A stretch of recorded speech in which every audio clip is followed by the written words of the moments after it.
If you weren't watching the Game Awards this year or stepped away because you realized it was going to be 4 hours long, don't worry, I've got you covered.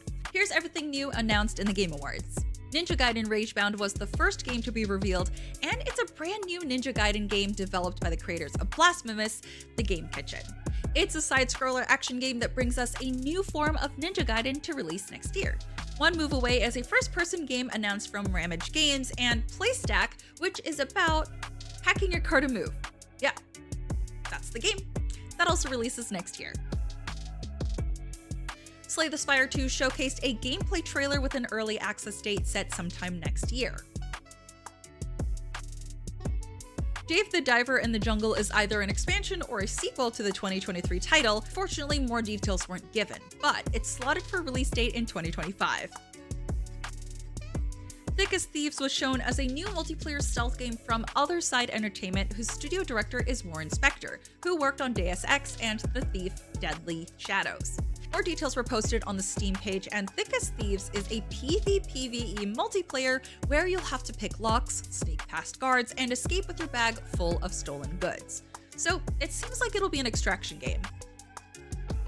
Shadow Labyrinth was one of the weirder titles revealed. From Bandai Namco comes this 2D action platformer that reintroduces Pac-Man as a nightmare entity attached to a man who's attempting to escape from a mysterious planet. This game was teased in the show Secret Levels and about the episode about Pac-Man. Steel Paws is the next title from Yu Suzuki, creator of Shenmue and Virtua Fighter, that will launch exclusively on Netflix games in 2025. Kiora was announced from Pugstorm, developers of Core Keeper, and is a multiplayer exploration game reminiscent of Terraria. As per the Steam page, you can apparently manipulate every pixel and use Kiora's sandbox tools freely however you want, and it has capacity for up to 8-player co-op online. Currently, there's no release date for Kiora. Rematch is a new soccer game that's being developed by Sifu developers. It's an arcade soccer game where you seemingly control your player's every move in third person, and you can attempt trick shots for each goal. No release date was set for Rematch.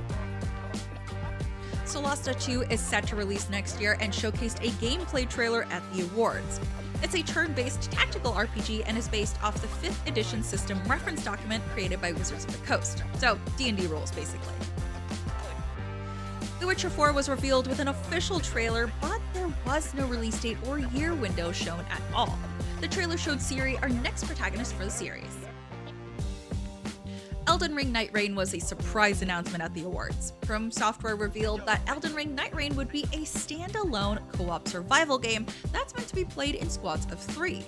The description says there are 3 day and night cycles you have to survive, with the map changing as the night cycle shrinks the map. It almost sounds like a battle royale system. At the end of each day, you fight a big bad boss, one of which seems to be the Nameless King, and I know we all hate that guy. Night Rain is apparently in a universe parallel to Elden Ring, which could explain why we have so many bosses and characters from previous From Software games in the same universe. Night Rain was announced for a release window sometime in 2025.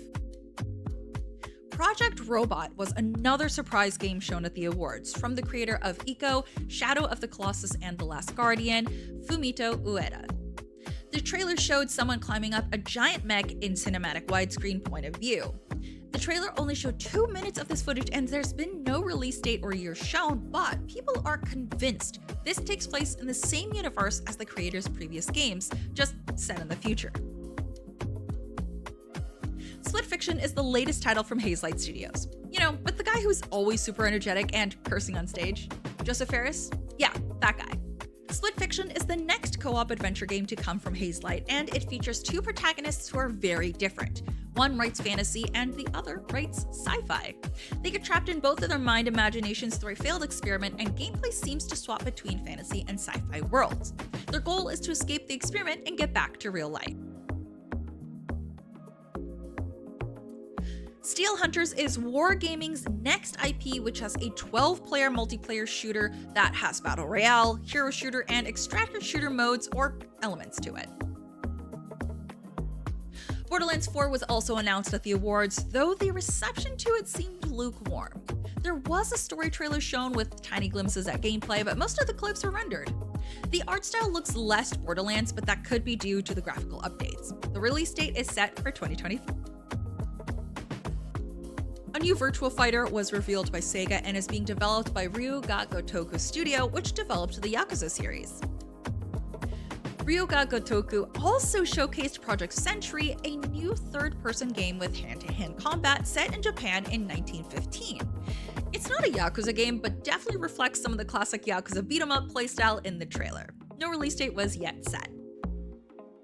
Turok Origins was another shock at the awards, and it brings back the old Nintendo 64 first-person shooter. It's being developed by Saber Interactive and Universal and revolves around warriors fighting off hordes of dinosaurs. No release date was announced yet. Stage Fright is a co-op adventure game featuring split-screen gameplay developed by the makers of Overcooked Ghost Town Games. The story seems to feature two main characters working together to avoid aliens and other scary creatures and escape. Mafia: The Old Country was revealed with a gameplay trailer showcasing the franchise's classic third-person action-adventure game and introduced us to the main family that we will be following in the main story. The game takes place in the 1900s in Sicily, Italy. The release window is set for sometime in 2025.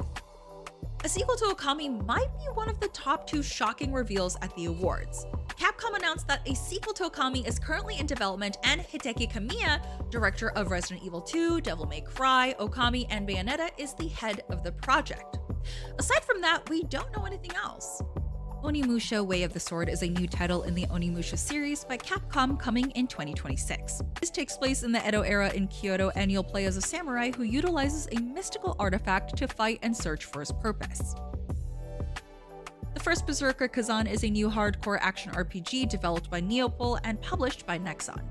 This is based on the Dungeon Fighter Online universe, and Kazan is set 800 years before the events of Dungeon Fighter Online. Gameplay will feature epic boss fights, 3D cel-shaded graphics, skill combinations, and a story about revenge. This is slated for a March 27th, 2025 release date. The Long Dark 2 Black Frost is the sequel to the first survival sandbox game and has no release date, but the Steam page suggests an early access period is coming soon. Black Frost is an evolution of The Long Dark and introduces a new co-op feature to the game. You'll have to survive the frozen wasteland and explore new grounds. The Outer Worlds 2 finally showed us a real trailer and even a release window of 2025. We got a look at gameplay and story arcs the player will go through, and the graphics look gorgeous. The trailer showcased new weapons, abilities, and environments coming in the sequel. Dying Light: The Beast is a standalone game in the Dying Light franchise that features Kyle Crane appearing after years of experiments. We follow his journey to escape and seek revenge. There's no release window or date set yet for The Beast. Game of Thrones: King's Road is a video game adaptation of the HBO series Game of Thrones. It's an open-world action RPG with an original story set within the time frame of the show. You can play as one of three classes: Knight, Sellsword, or Assassin. This is set for a release date in 2025. Dispatch is a choice-based, narrative-driven game created by the writers and directors of Tales from the Borderlands and The Wolf Among Us.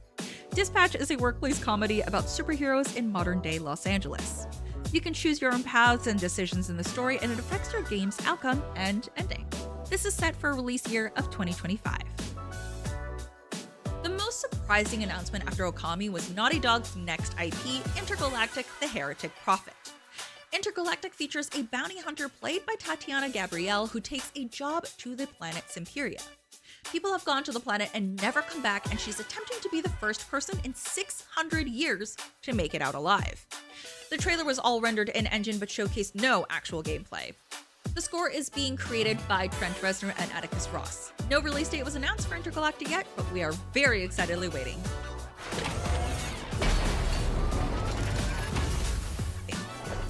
And that's all that was announced at the Game Awards. I know it was a really long show. I thought it was pretty fun. I think it could have been a little bit shortened with all the ads that I had to run, but I do totally get it is a show that has to run on ads in order to make its money. But what are you most curious about? Is there any game you want to do a deep dive into? I know we're all curious about Intergalactic, but what about Night Rain? I could do a deep dive on that too, because that is something that I'm entirely curious about and I cannot wait to play. So let me know. Thanks for watching, and I'll see you in the next one.